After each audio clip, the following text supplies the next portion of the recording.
ازيكم؟ ايه الاخبار؟ انا جاي النهارده اقول لك على اكتر حاجه بتخوف اي طالب بيجي يقدم على الدراسه في تركيا، وهي التاشيره. بيخاف جدا ان بعد ما يجيله القبول ان التاشيره بتاعته ما تتقبلش. كنت عملت اكتر من 3 فيديوهات على القناه عن ازاي انك تضمن تاشيره الدراسه بتاعت تركيا، وكنت برضو نزلت قبل كده ان انا ازاي خدت التاشيره بنفسي.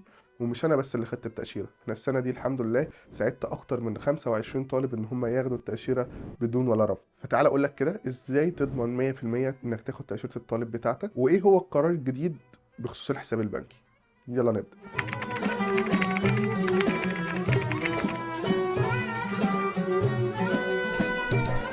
بعد قرارات كتير نزلت وكنت دايما بحدثها لكم بخصوص فيزا الطالب، فكان من الوقت للتاني بيقعدوا يسهلوا الاجراءات بتاعه القبول في التاشيره وتكون سهله فعلا على الطالب اللي جاي يدرس. في الاول كده تعالى اقول لك على الاوراق الاساسيه اللي لازم تكون موجوده عندك وانت بتقدم على تاشيره الطالب. اول حاجه انت بتحتاجها في التقديم على تاشيره الطالب اوراق من الجامعه تثبت انك طالب في جامعه في تركيا. زي 3 حاجات بتحتاجهم اساسيين. اول حاجه هو خطاب قبول بتكون محتاج، والخطاب القبول اللي بيطلع لك في الاول بمجرد ان انت تتقبل في الجامعه. تاني حاجه بتحتاج يكون معاك ايصال دفع المصروفات. طبعا لما بيطلع القبول بتكون مقبول في تخصص بتدفع مصروفاته عشان تثبت نفسك في الجامعه، فبالتالي ايصال دفع المصروفات ده مهم جدا ولازم يكون معاك وانت بتقدم على التاشيره. تالت حاجه بقى والاهم ان انت يكون معاك اثبات كود من الجامعه. بعد خطاب القبول بيكون في ورقه كده فيها البيانات بتاعتك وبتكون مختومه، ده بيكون اسمه اثبات كود، وهسيب لكم طبعا مثال ليها. اثبات الكود ده لازم يكون معاك، والثلاث اوراق دول هم اساسيين وانت بتقدم على تاشيره الطالب علشان ما تتعرضش للرفض. بعد اوراق الجامعه فانت بتحتاج كذلك انك تجيب صوره من الشهاده الثانويه بتاعتك، اذا كان صوره من الشهاده الثانويه الاصليه او صوره من بيان الدرجات بتاعك، ويكون طبعا بيان الدرجات ده مختوم. بتحتاج تقدم صوره بس ما بتحتاجش تقدم الاصل، فطبعا بتجيب صوره منه وبتجيب كمان صوره من جواز سفرك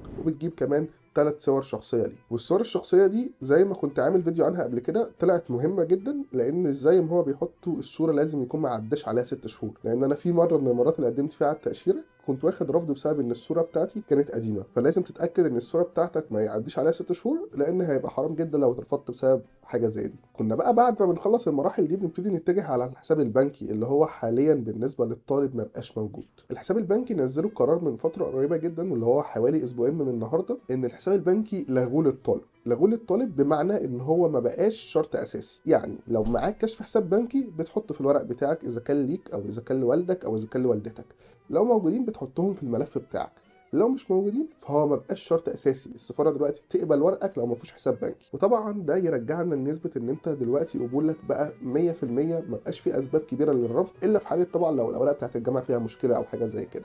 ولكن لما كان بيبقى كل الورق سليم كان اكتر حاجه بتعمل لنا مشكله هو الحساب البنكي اللي هو كان سبب كبير جدا من اسباب القبول او الرفض. فبعد ما لغوه وما بقاش شرط اساسي فخلاص ما بقاش عندك نسب رفض عاليه زي زمان. فلازم وانت بتقدم بقى الاساسي دلوقتي الورق بتاع الجامعه، فلازم تكون مراعي الورق بتاع الجامعه يكون صحيح وسليم بشكل 100% علشان ما تعرضش نفسك لاي نسب من نسب الرفض. والقرار بتاع الغاء الحساب البنكي ده كنت نزلته على قناه التيك توك، للي مش متابعها ممكن تروح تتابعها بينزل عليها فيديوهات يوميه. ولكن قررت ان انا ما اعملش الفيديو ده غير لما حد من بعد القرار ده يتقبل. وكان معايا طالب قدم يوم 4/12 في الشهر اللي احنا فيه، وكان القبول جاله بعد 6 ايام بالظبط. يعني جاله القبول يوم 10/12 وراح سلم جواز سفر واستلم جواز السفر بتاعه مطبوع عليه التأشيرة. طبعا بتاخد المرحلة دي اسبوع. يعني المرحلة كلها في الفترة الحالية بقت تستغرق بشكل عام متوسط 15 يوم لغايه ما تستلم جواز سفرك. كانت قبل كده بتاخد 21 يوم كمتوسط على ما يردوا عليك، وكانت الفتره اللي فاتت اللي هي من شهر 10 او من شهر 9 لشهر 11 اللي فات كان الموضوع ممكن يطول معاك